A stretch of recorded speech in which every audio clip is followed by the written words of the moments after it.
Test, test.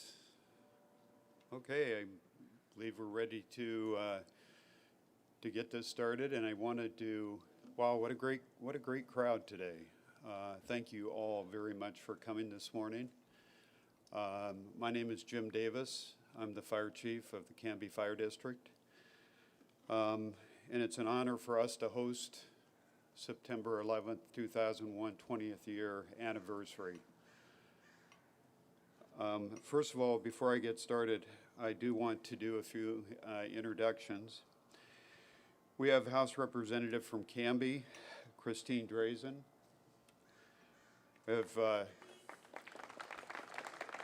We can hold the applause because we've got a number of introductions to do here. We also have Canby Mayor Brian Hodson, Canby Police Chief George Troe, Lieutenant Colonel Julia Apt, Canby Fire Board members. I do know that we have Connie Austin here and Ron Swore. They are here. We have city councilors. I saw Sean Varwig here and Tracy Hensley. Did I miss anybody else? Any of the city councilors? Okay, very good. And we have the executive director from the chamber who's running around back and forth there in the back, Kyle Lang. And is Superintendent Aaron Downs here? Okay, I know the superintendent's going to be here. There's a lot of thank yous here on making this event happen today. We have the Canby VFW that's here today, St. Patrick's Knights of Columbus, the Canby Honor Guard as led by Captain Jason Waner, the Canby Current, Tyler Frankie, the Time Capsule Committee, which is sitting over here to my right. We have Gordon Christensen up on the stand. Thank you, Gordon. Leanna Bursell and Matt English. A tremendous amount of work put on by Chief English and Leanna. Leanna, where are you at? Okay, she's back over there. We can't let her go unnoticed. She put a lot of work into this with Chief English. And mostly to the Canby firefighters that are sat up here in front for their work on preparing the grounds and helping get this set up today. So thank you very much.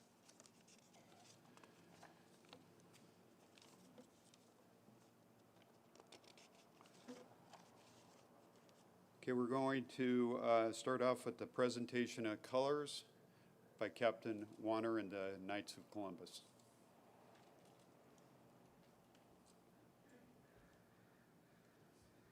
If you'd all please stand.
please join me in the Pledge of Allegiance.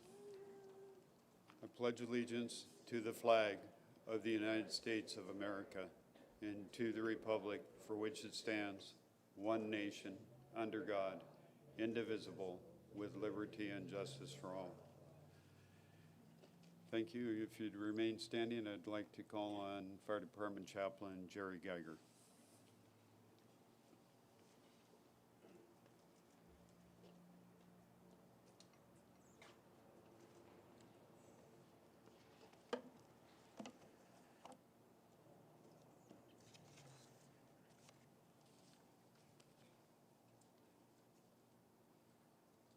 Let us pray. Most gracious and loving God, who created all things that are good, we gather this day to remember, to contemplate, to say thank you, and to give thanks for the many blessings we have been given. Lord God, we say never forget. Help us to always remember the tragedies of the past, those long gone and those that have happened in our lifetime. Let us not dwell on them, so they will not harden our hearts. Lord, just as important, help us to remember life, how lucky we are to be alive. May we realize that there is no more straightforward way to put it. Out of this vast cosmos, life has been granted to us. We are here. May we always remember the fact that we get to partake in this most amazing and wonderful mystery. That we are living and breathing should fill us with the unending delight. It is enough of a reason to celebrate that every moment of our lives is a blessing. Lord God, help us, fill us with utter gladness that we have the good fortune to get up every morning and to do it all over again. This is not always easy to remember. In fact, we often do not feel this way. But it benefits us to make it a habit of mind. Our lives are precious and fleeting. And although at times they might be difficult, life itself is a bounty beyond measure. Being conscious of what we have been given is what we owe to you, our Creator. We express our thanks by appreciating life's boundless goodness, an attitude which has the added benefit of improving our lives.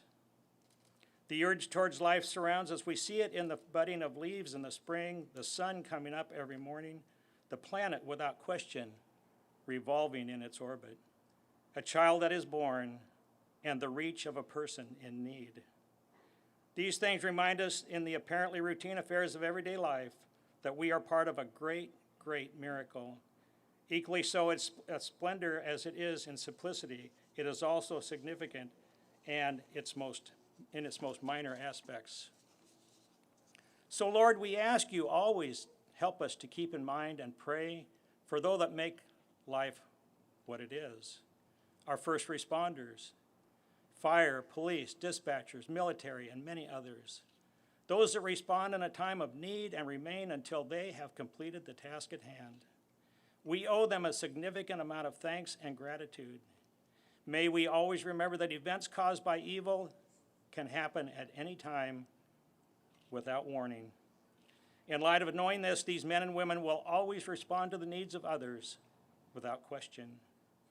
We will never forget 9/11. That is why we are gathered on this day. We pray for peace and safety for our citizens and the entire country. And gracious Lord, may we remember the greatest sacrifice of all and be open to and guided by your love and your protection. And we ask for your blessings this day and always. Amen.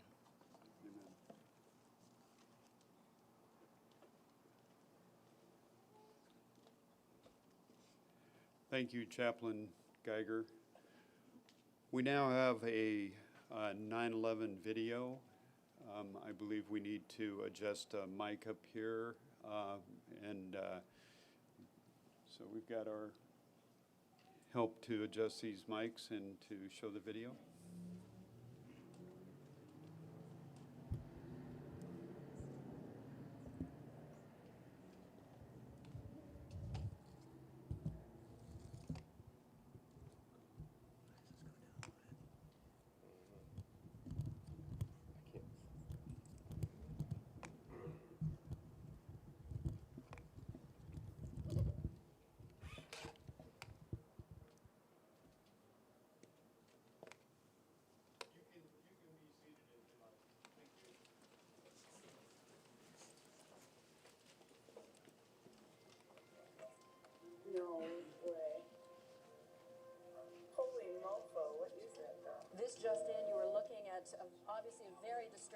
snapshot there. That is the World Trade Center, and we have unconfirmed reports this morning that a plane has crashed into one of the towers of the World Trade Center. Did you hear what I said about it? Like, maybe got me a bomb?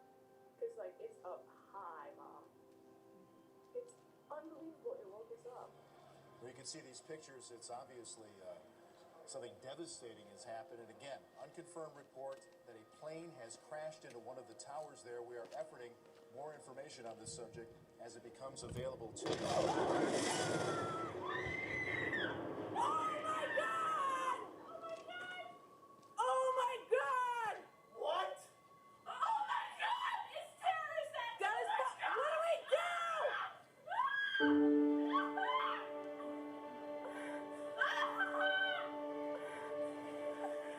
do? 20 years ago, we watched in horror as our nation was brought to its knees by an unseen enemy.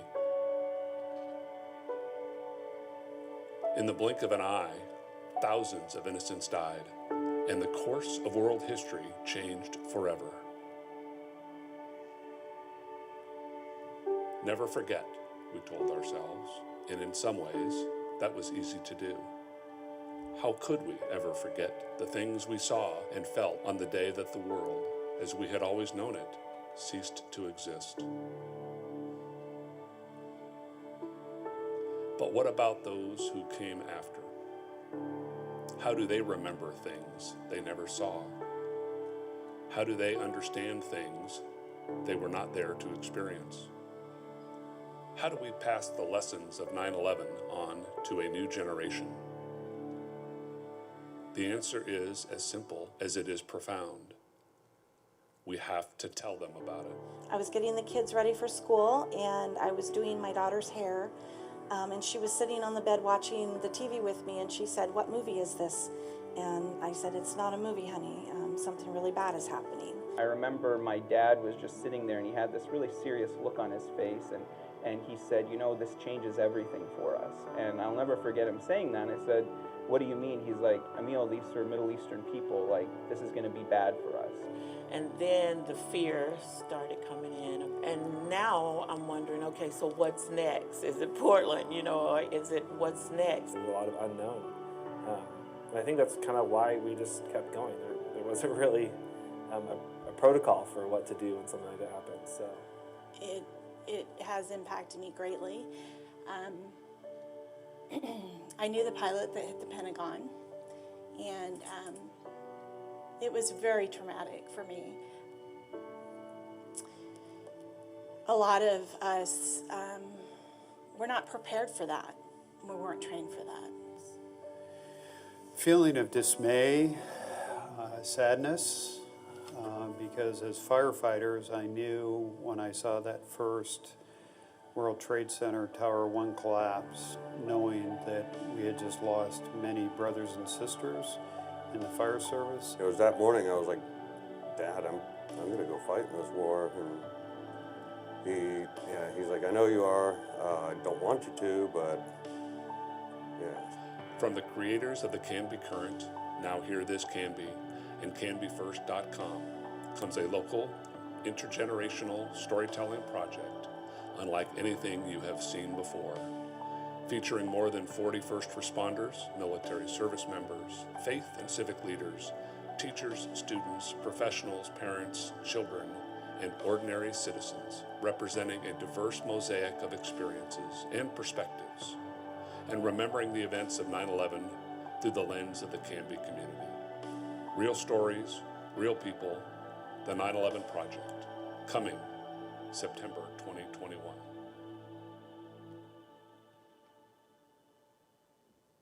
I'll never forget this. He looked at me, and the first thing he said was, "We're never going to be the same. We're never, ever going to be the same."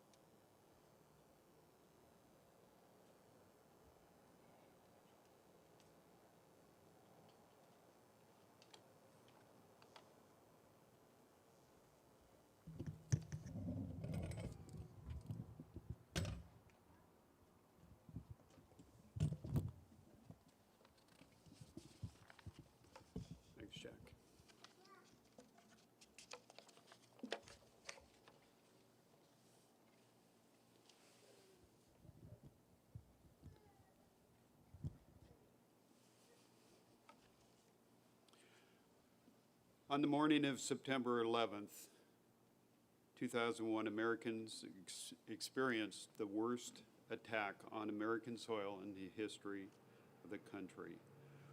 We all watched in dismay. Two airliners crashed into the Twin Towers, collapsing both buildings. An airliner crashing into the Pentagon, killing numerous people as well as the passengers on that flight. United Flight 93 crashed into a field in Pennsylvania. Do you guys remember what you were doing? Do you remember how it made you feel? Do you remember what your parents were saying when they were looking in dismay? Take a moment and think back on that day. One of the worst days in American history saw some of the bravest acts in American history. We'll remember and honor the heroes of 9/11/2001. We'll never forget. The 324 firefighters that perished that day. The 71 brave police officers that died. Many more died later on, caused by long injuries, long-term health problems, or emotional distress. Father Michael Judge, chaplain of the FDNY, was the first fire department person to die that day. Passengers on Flight 93 fought off terrorists that planned to crash the airliner into an unknown target. They assume maybe the White House or the Capitol. Passengers on Flight 93 used their cell phones to communicate that their airliner had been hijacked and to also say goodbye to their loved ones. And here at a hollow place, we pledge that we'll never forget the sacrifice of those people. 9/11 was a very tragic and scary day for a lot of people, and many people lost their lives. Many are still dealing with the medical and emotional effects of that day. We must never forget. At days, weeks, months, and years, we all united to hold responsible those terrorists accountable, as well as anybody that harbored those terrorists. This was the first time Congress had passed a resolution allowing the president to use military force against terrorists. We all supported President Bush at that time and the brave men and women of our military as they went after those responsible for attacking our homeland. We went after Osama bin Laden, and on May 2nd, 2011, Special Forces were able to locate bin Laden and to terminate bin Laden. The notorious 54-year-old leader of Al-Qaeda, the terrorist network of Islamic terrorists, have been the target of nearly a decade of international manhunt. Thank you to our military and those that served in Iraq, Afghanistan, for giving the ultimate sacrifice by giving their lives, the injuries, and the time serving our country. Those men and women are heroes, and we must support them. We must never forget. Could I please have the current military as well as veterans please stand up?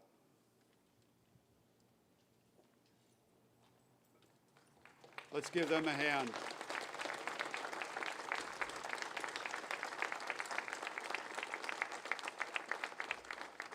Thank you for your service. Let's never forget. Please, when we see a person in military uniform, let's thank them. Let's thank them for serving our country. Due to the events that happened that day, many things have changed in hopes to prevent an attack from occurring again. This resulted in the forming of the Department of Homeland Security, which now protects our borders. Very tight security was put in place, and we all took responsibility to pay attention to what was happening around us. So let's look forward a little bit too. Let's go back to 2000. How many of you remember Y2K? Remember? Everybody thought the world was coming to an end, right? Okay, we survived that. President Barack Obama received a flu vaccine in 2009, one of the first to receive it. May 2nd, 2011, Osama bin Laden killed by U.S. Special Forces. And as everybody knows, I'm kind of a sports nut, so I had to add in Yogi Berra, passed away in 2015.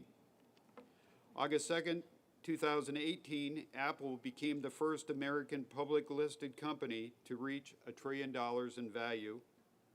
October 26th, U.S. Special Forces killed ISIS founder Abu Bakr Baghdadi in Syria. Let's move a little forward. 2019, COVID-19. Wuhan, China. Okay, on September 7th, 2020, wildland fires affected Clackamas County. Everybody remembers that. 2021, an ice storm affected Clackamas County, and we lost 100% of our electricity. 2021, Oregon's largest amount of property damage caused by wildland fires. As we speak, we have 3 of our firefighters down at Lakeview fighting the fire in Lakeview. We as Americans are strong. Challenges will always be around the next corner. It is how we deal with those challenges. We live in the best country in the world, the United States of America. We reside in Canby, Oregon. We are truly blessed. We're very fortunate to have dedicated professional firefighters, volunteer firefighters, as well as police officers that are here today. Let's give them a hand.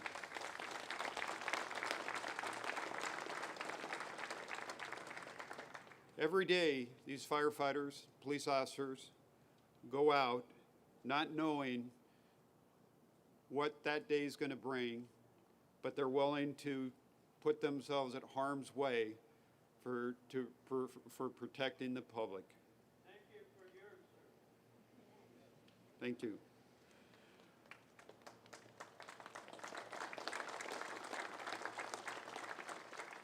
I would like to end with a prayer. It's called the Fireman's Prayer. When I am called to duty, God, whenever the flames may rage, give me the strength to save some life wherever be the age. Help me to embrace the little child before it's too late, or to hold some person from the horrors of the fate. Enable me to be alert and hear the weakest shout, and quickly and efficiently put the fire out. I want to fill my calling and give my best to me, to guard my neighbor and protect the property. And according to your will, I have to lose my life. Please bless and protect my children and my wife. God bless, and thank all of you for allowing me to serve.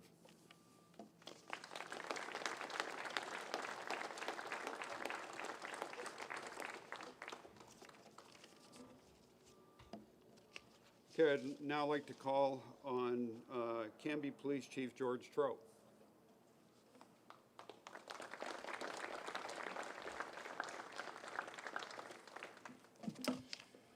Good morning.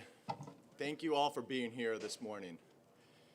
Thank you, Chief Davis and your staff and committee members for taking the time and effort to organize this important memorial event. As we reflect on the 20th anniversary of the attacks of September 11, 2001, we remember the shock, the pain, and the sadness that we all felt on that terrible day. Some may be too young to remember the tragic events of 20 years ago, but I assure you, most of us here can remember exactly where we were when we heard the news. I know I will never forget the phone call I received on that September 11th morning 20 years ago. I had just finished a graveyard patrol shift and went home to sleep. I was awakened by an early morning phone call from an officer at the department. He told me to turn on the news. Still half asleep and a bit groggy, I had asked him why. He said he couldn't explain it, but I could hear in his voice that something was wrong. I quickly got up and turned on the television. I couldn't believe my eyes as I saw a commercial airplane crash into the Twin Towers. That image will forever be burned in my mind. Today, we gather to remember the bravery and heroism of the police officers, firefighters, and emergency workers who gave their lives while trying to save the lives of others. They ran into burning, collapsing buildings without giving a second thought of their own safety. They saved thousands of lives that day, and we honor their memory on this day 20 years later. And we remember how, in the wake of tragedy of unimaginable proportions, America came together as a nation, both to mourn for those who were lost and to show the world that we will never give up on our ideals and values because of acts of terrorism. Today, we pay tribute to all who sacrifice every day in the service of our communities, our state, and our country. All too often, their dedication and commitment is taken for granted. Every day, first responders quietly do the job they love, displaying heroism and bravery. We owe them a debt of gratitude that can never truly be repaid.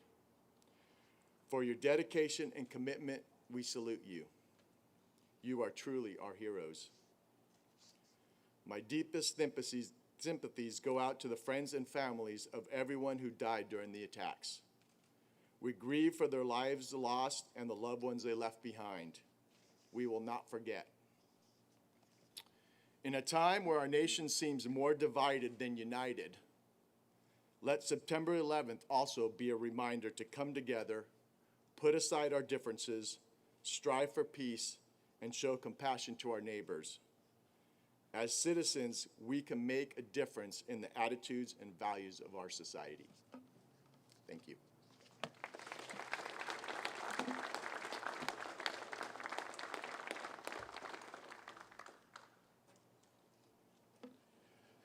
Okay, I'd like to now call on the mayor of the city of Canby, Brian Hodson.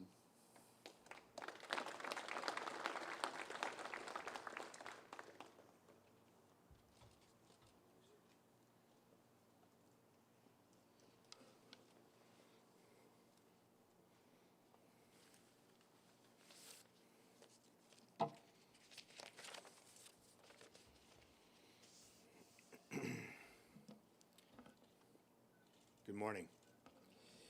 It's amazing that 20 years has passed.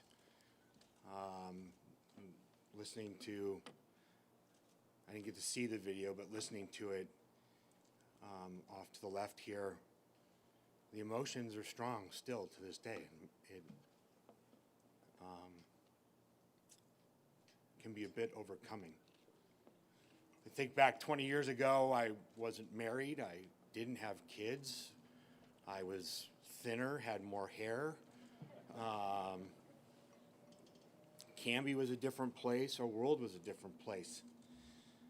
We were different. And the days post 9/11, we were different. I want to thank Chief Davis and Canby Fire for keeping this remembrance each year. Last year, we weren't able to do this. I still drove past here and walked past the fire station here in awe of what's behind me and what that represents.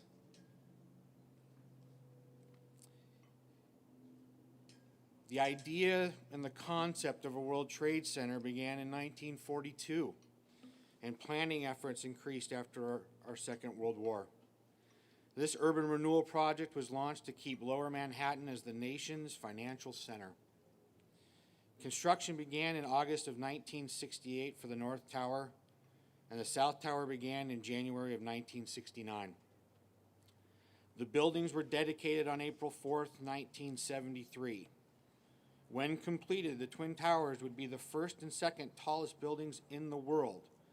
They cost nearly $1 billion to build, contain over 10 million square feet of office and retail space. They would be the home to over 450 businesses from 28 different countries. And an estimated 50,000 people worked in the towers every day. What took 40 years to plan and 5 years to build was brought down in a matter of hours. Those of you, as Chief Tro and Chief Davis were talking about, remember where you were that morning. I talked to my parents, and they remember exactly where they were when they found and heard that President John F. Kennedy had been assassinated. Many of you and weren't even a glimmer in your parents' eyes. And yet, we still remember what that event means to us.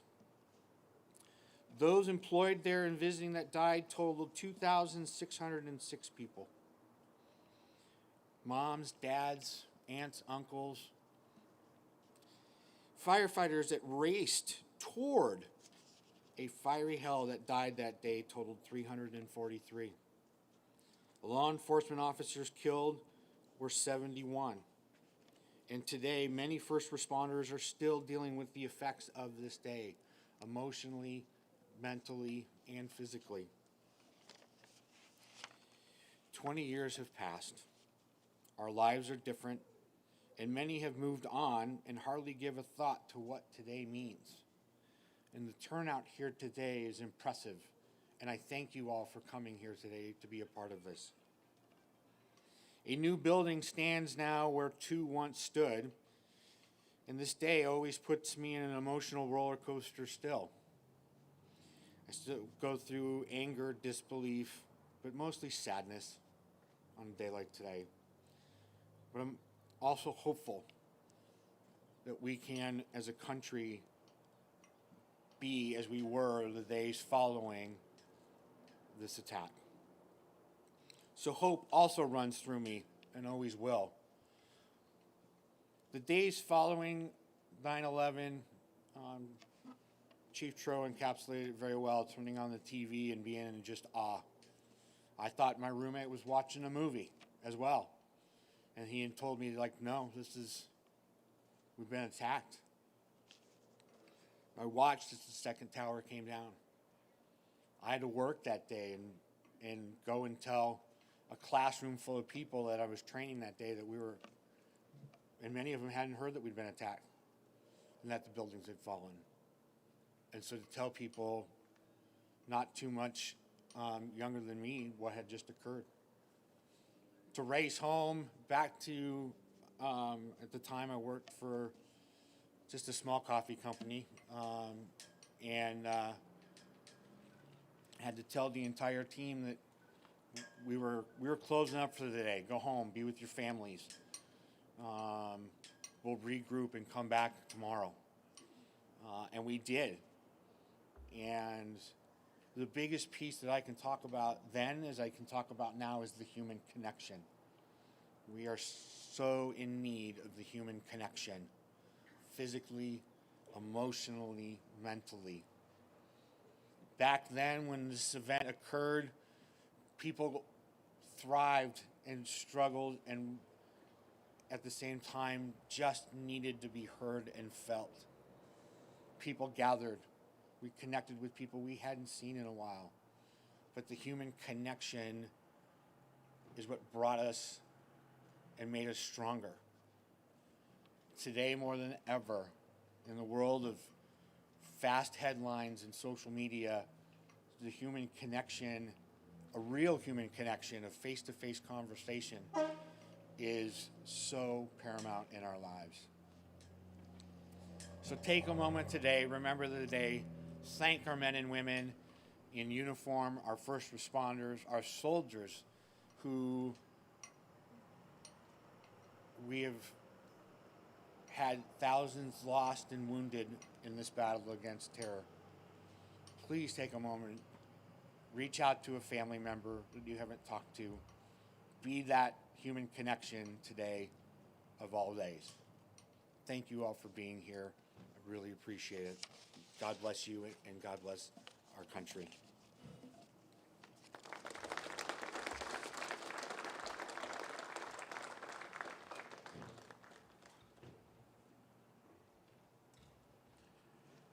It's my honor to call up Christine Drazen, House Representative from the state of Oregon for Canby.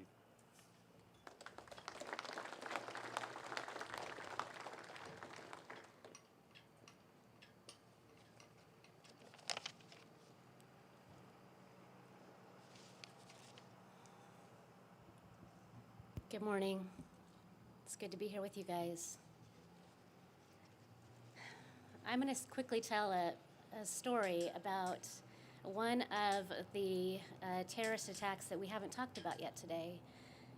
And it was, in fact, an unexpected traffic jam on a runway that stacked up planes and delayed flights out of Newark, giving 33 passengers and 7 crew members aboard United Flight 93 the chance to fight back against the terrorists who had taken control of their plane 20 years ago today. The passengers and crew of United Flight 93 are some of the many heroes of September 11th that we come together to honor each year. The hijackers had not planned for flight delays. They had not planned for the passengers and crew on United Flight 93 who would not go quietly. The calls from the passengers and crew to their loved ones on the ground made it clear that they understood their circumstances. They recognized the evil that they faced, and they chose to fight against it, no matter the cost. As Americans, we come together across our nation 20 years later to remember this shared history, to honor our brave first responders who ran into buildings as others ran out, and to tell the story of these everyday Americans who became our first soldiers in the war on terror. United Flight 93 passenger Todd Beamer's words to the other passengers have become iconic. Okay, let's roll, as they rushed the cockpit. When the moment came for the passengers on United Flight 93, they did not hide. They did not waver, and they did not fail.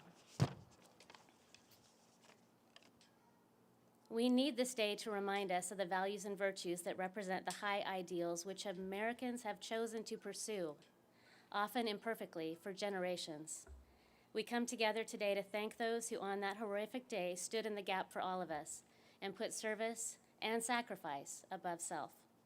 We are brought to tears these many years later with the stories of those who were lost. We are grateful for all that was preserved for us and indebted to the loved ones left behind. When United Flight 93 was hijacked, they were intent on killing Americans. The enemies of our nation had come to our shores with hateful hearts and evil plans. But on Flight 93, it was everyday American heroes who stopped them, regular people who fought back and changed the course of history. Their bravery calls each of us to act when it is in our power, and it gives us hope that courage will rise in the moment that it is required. Isn't that what we need so badly today? We need heroes. We need everyday Americans to continue to rise up in our daily lives, in our tattered cities, in our struggling families, in our hospitals, our streets, our schools.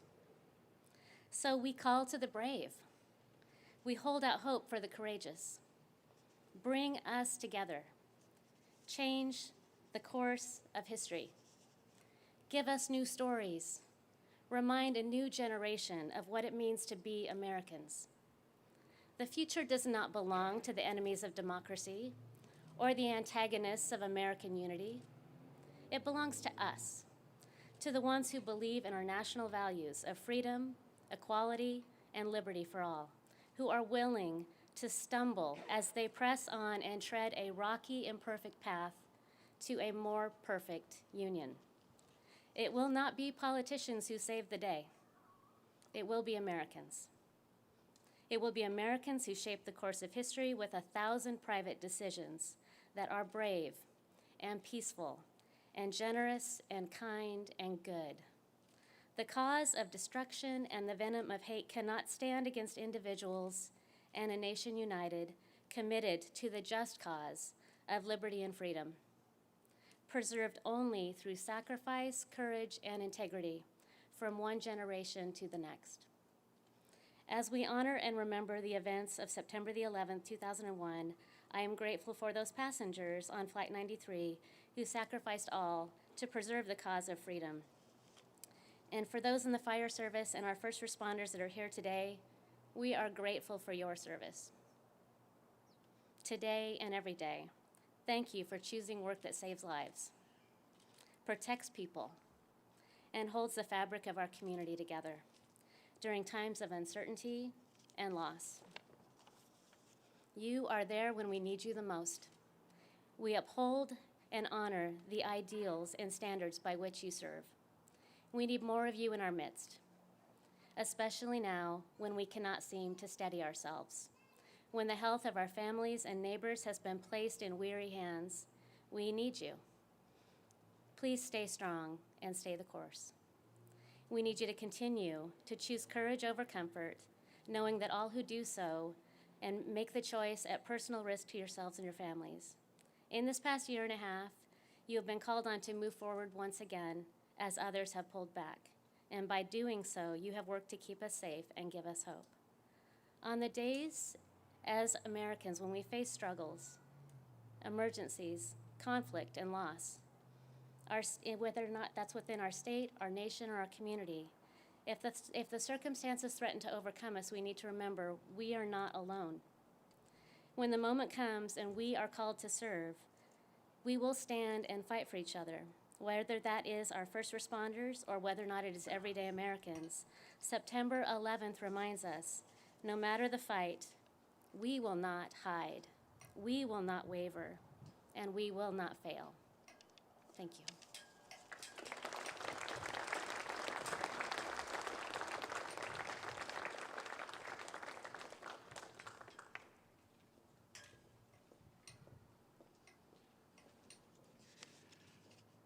Okay, I'd like to now call on Lieutenant Colonel Julia Apt from the Oregon National Guard.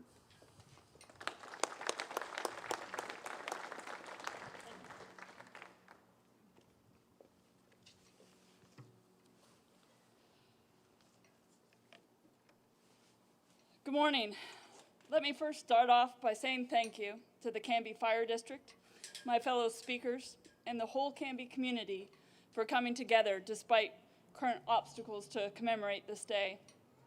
This morning we collectively gather to recognize an important milestone and to honor the lives lost and those forever changed on September 11th, 2001. I'm honored to be in your presence as we remember and reflect today. As tragic and unimaginable as the losses suffered on 9/11 were, it has been the ripple effects that have lingered, shaping a generation and our nation. The previous speakers today have shared the significant toll suffered by their brother and sister first responders through their truly heroic acts on 9/11, who answered the call, as we heard in the video, what do we do? You did what you do. You saved lives, you made decisions, and you were the heroes that we need. We stand together in solidarity today to thank you for your service and sacrifice, and to thank our fellow citizens and communities for their support. As a member of the Oregon Army National Guard on September 11th, 2001, I watched the events unfold throughout the day. I, along with my fellow service members, knew that the nature of my service had just changed. Just how much it had changed wasn't realized until weeks later, as Operation Enduring Freedom began in Afghanistan in October 2001, and later still in March of 2003 as the global war on terrorism expanded and entered a new phase with Operation Iraqi Freedom. Over the last week, I've listened to many tributes and opinions on how the world has changed since 9/11. Each is touching, each offers much to reflect upon. I'm not a historian, and I can't begin to summarize 20 years of the global war on terrorism for you this morning. I think it'll take me a lifetime to process the events in the years. What I do know is that with the events of the last month and the end of U.S. military operations in Afghanistan, is that we still have not fully realized the impacts of September 11th and those cascading events set into motion 20 years ago. Here at home, elements of every Oregon National Guard organization, both Army and Air Force, have deployed in support of the global war on terrorism. Some service members and their families have endured multiple deployments in service to our nation. Each deployment was unique. Often the experience vacillated just by a moment. From sharing the best of ourselves and our ideals to struggling through our fears and our exhaustion. It wasn't an easy mission. We lost friends. We lost time we'll never get back with our families. But we too have been supported by our families and by our extended communities. On behalf of my fellow service members, I want to thank you for that support. It has been truly touching. As the last speaker this morning, I want to end on a note of resilience and highlight the changes and progress we have made across the local, state, and federal first responder community to ensure that we're better able to detect, prevent, and if needed, respond to a mass casualty event in a more coordinated and effective way than we were able to do on 9/11. The Oregon National Guard unit I'm currently assigned to and have the privilege to lead is just one example of this effort. Just 1 week after 9/11, and while the country was still processing the shock, a new threat appeared with the mailing of anthrax letters to prominent politicians and public figures. The Amerithrax mailings, as they came to be called, coupled with concerns over terrorist plots involving weapons of mass destruction, shined a spotlight on our inability to detect and identify many chemical, biological, and radiological threats at the local and state level. This capability gap was coupled with the lessons born out of the 9/11 response. Agencies were siloed and didn't share critical information. The communication infrastructure didn't allow our first responders to talk in real time, and when they did, the language each spoke presented a barrier. In response, a decision was made throughout the government and response community to work towards a solution. As a direct result of 9/11 and the threats that followed, my organization, the 102nd Civil Support Team, Weapons of Mass Destruction, was formed and funded by Presidential Decision Directive 39 to address the need for a rapid local response to a wide array of chemical, biological, and radiological threats in support of civil authorities. In short, we work for you. Today, 57 civil support teams comprised of 22 full-time Army and Air Force National Guard personnel operate in every state and territory. It is both our mandate and our honor to work with local fire departments, law enforcement, hazardous material teams, technical experts, and emergency management personnel throughout the state. Every day, through joint training, outreach, and real-world missions, we have a privileged vantage point to see our heroic first responder community in action.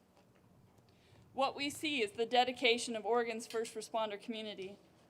While it's admittedly an ongoing process, our first responder community has come together to build relationships, learn how to communicate with one another, and do the hard work to test our capabilities to improve our ability to prevent and, if necessary, respond to future events.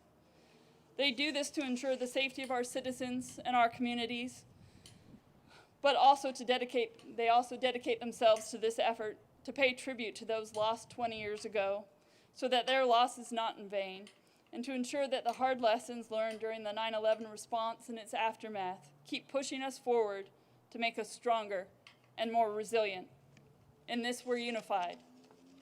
Thank you.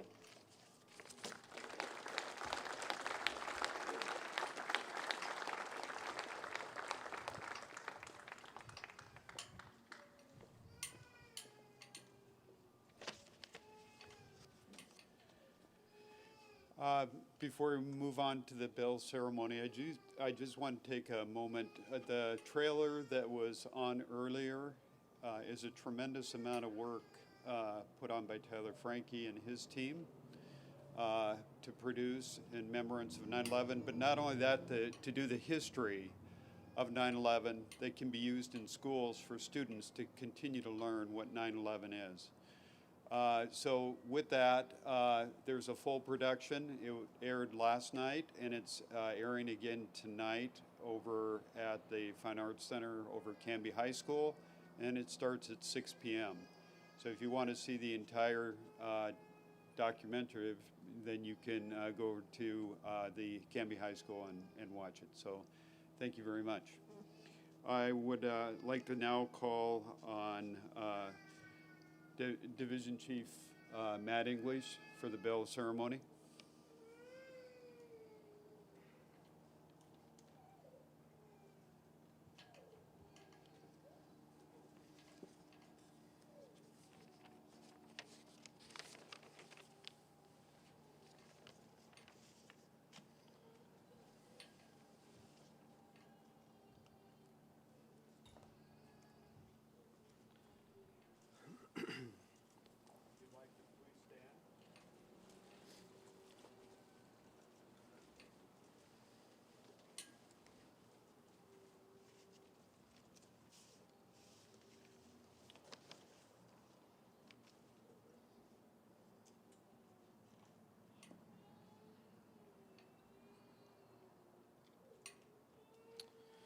Good morning, everyone. This is the bell ceremony. The men and women of today's fire service are confronted with a more dangerous work environment than ever before. We're forced to continually change our strategies and tactics to accomplish our tasks. Our methods may change, but our goals remain the same as they have been for the past 2 decades: to save lives, property, and sometimes at a terrible cost. This is what we do. This is our chosen profession. This is the tradition of the fire service today. And it's ever changing, but ever steeped in tradition for those 2 centuries. One such tradition is the sound of the bell. In the past, as firefighters began their tour of duty, it was the bell that signaled the beginning of that day's shift. Throughout the day and night, each alarm was sounded by a bell, which summoned these brave souls to fight fires and to place their lives in jeopardy for the good of their fellow citizens. When the fire was out and the alarm had come to an end, it was the bell that signaled to all the completion of that call.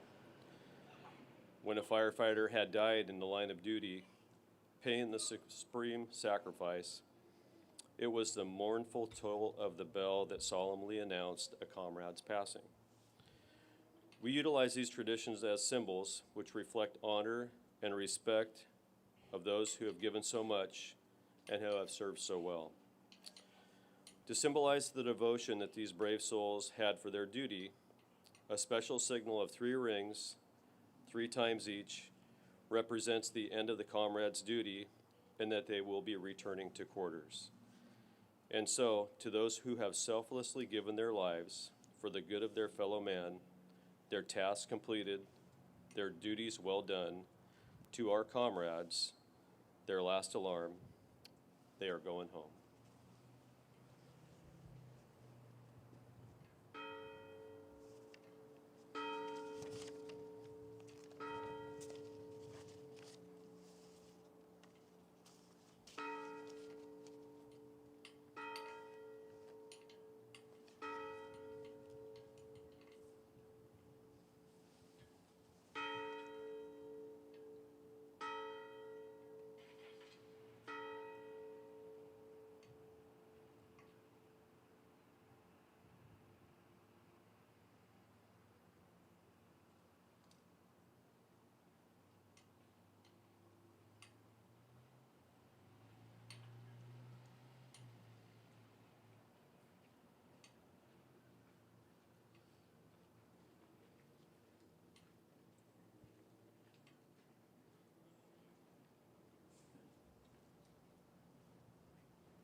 We did not plan that. Please be seated.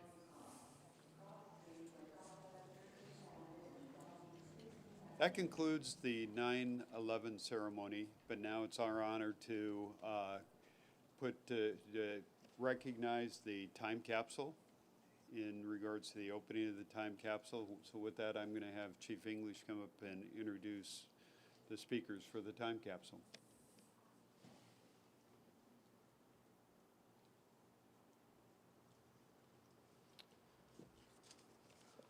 Will Greenleaf.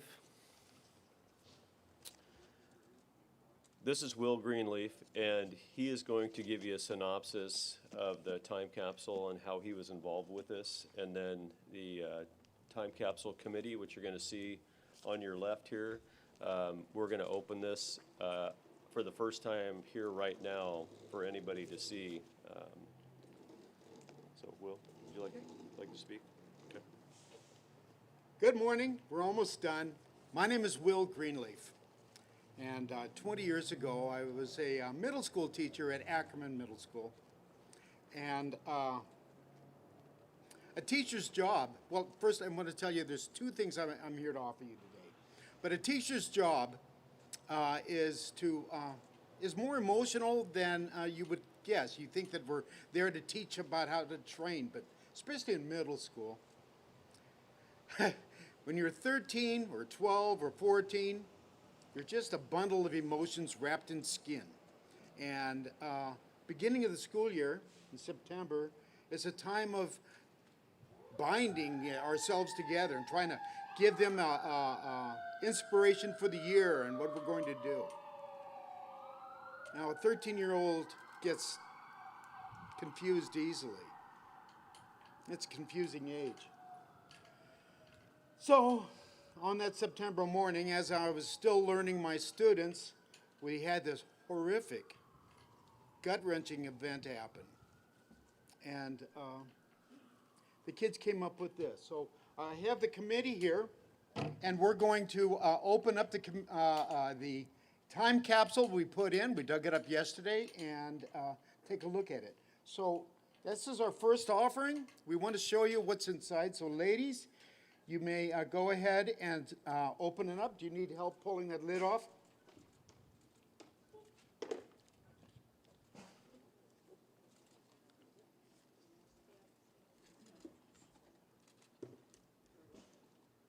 Took a fireman.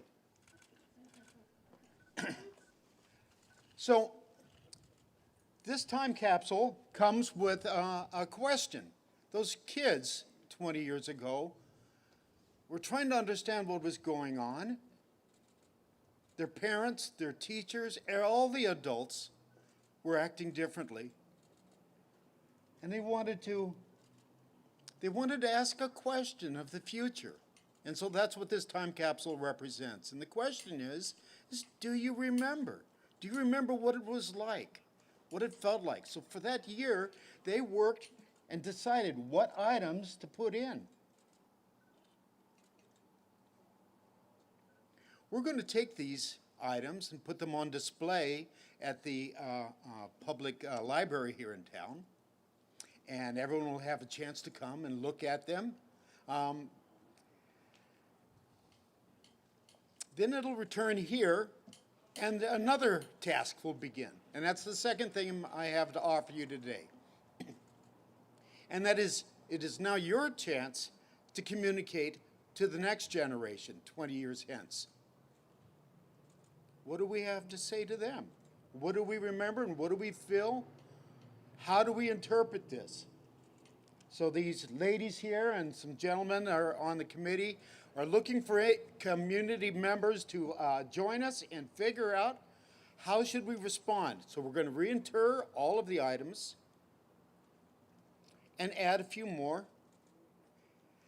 And it's not going to go back to Ackerman. Ackerman is no longer a middle school, so this is no longer a middle school project. And it's no longer one generation of kids putting stuff in, but we're reaching our second generation, so it's a community event now. And from now on, the time capsule will reside here. And that's the second thing I offer you, is an opportunity to talk to the future.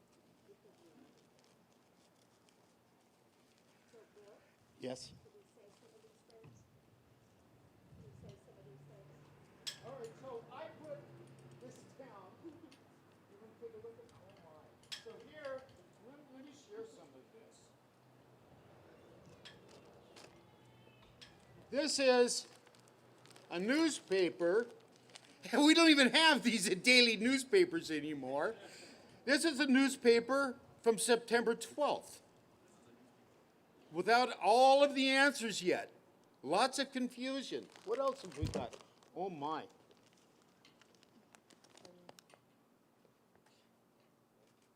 A fire truck. A picture of a fire truck and signatures of students and the Canby Herald. Another thing that's changed quite a bit. Oh, of course, a yearbook. Have the pictures of the kids. And I'm not sure what all else is in there. I don't remember this anymore. Huh. Oh, City of Canby, Canby Police Department personnel roster. Well, rooster, it says. It's got a badge and a patch and names of the officers at the time. I'm surprised it's a little damp. I'm sure glad we put this in. Yeah, some of it didn't make it. Yeah. I'll be darned. Canby Fire District, number 62. Roster of personnel and their badge and patch. Oh. Some shells from the 21 gun salute we had. Various pins.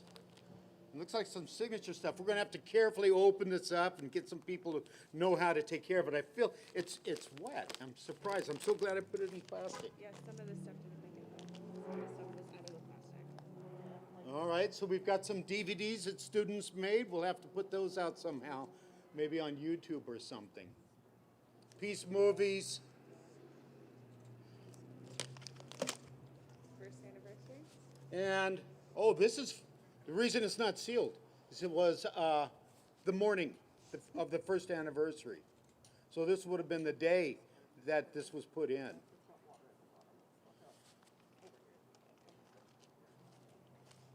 Peace garden. Oh, and the peace garden. Now, if you don't know, let me say it a different way.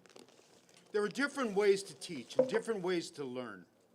And sometimes the best way is tactile, with your hand, to touch, to feel, to try. If you'd like to reach back 20 years and feel that event, we have a piece of the World Trade Center here in Canby at Ackerman by the school district. You can go there, lay a flower, sit, think, and touch. This one has the picture of the I-beam. Ah, and here it is. Here is when it came, the piece of the World Trade Center came at the ceremony at the Waite Park. And it was taken from there to here and was on display for a while we put this together. So this is wet. It got damaged. Yeah, that's the part. Oh, this would have been something that would have been tossed in the last moment. Okay, so, this is the, let me see that. Careful, I don't think we ought to pull it apart. We ought to be careful with it. What's it say? On September 3rd, 2002, a piece of the World Trade Center arrived in Canby amid a procession of fire and police vehicles and a school bus filled with Ackerman students and was greeted with somber respect by our town. Bagpipes and drums played while it was brought out to the public, and officials honored the memories of the heroes and victims of nearly a year ago, with speeches, prayers, the Pledge of Allegiance, and a 21-gun salute. Attendees were invited to view the items going into our time capsule and to sign the back of these pictures with messages to the future. So I welcome you to come and look and enjoy it. Please there's going to be, I guess, refreshments and stuff, but take a chance if you have the moment and go look at the piece of the World Trade Center. And join the ladies for the next.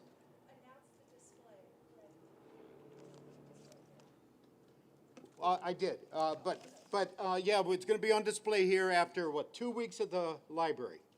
It goes here first and then library. What's that? Goes here first and then. Oh, the library, here first and then the library. Okay.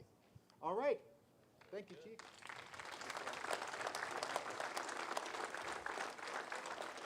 That was great. Thank you, Will. And thank you to the committee for putting this together. We're honored to open up the time capsule today. What a special moment. And please feel free to come by the fire station with family anytime in our lobby area, and you can look at this. So thank you very much. That concludes today's ceremony. We do have cookies, coffee, water, and stuff in the bay for you. And please feel free to mingle. Get to know each other. And have a wonderful day. It's a great day today. Thank you.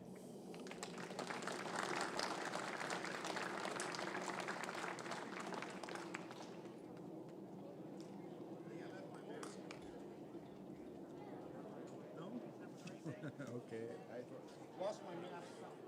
Was it Blackwell? Yeah. Oh, yeah. There it is.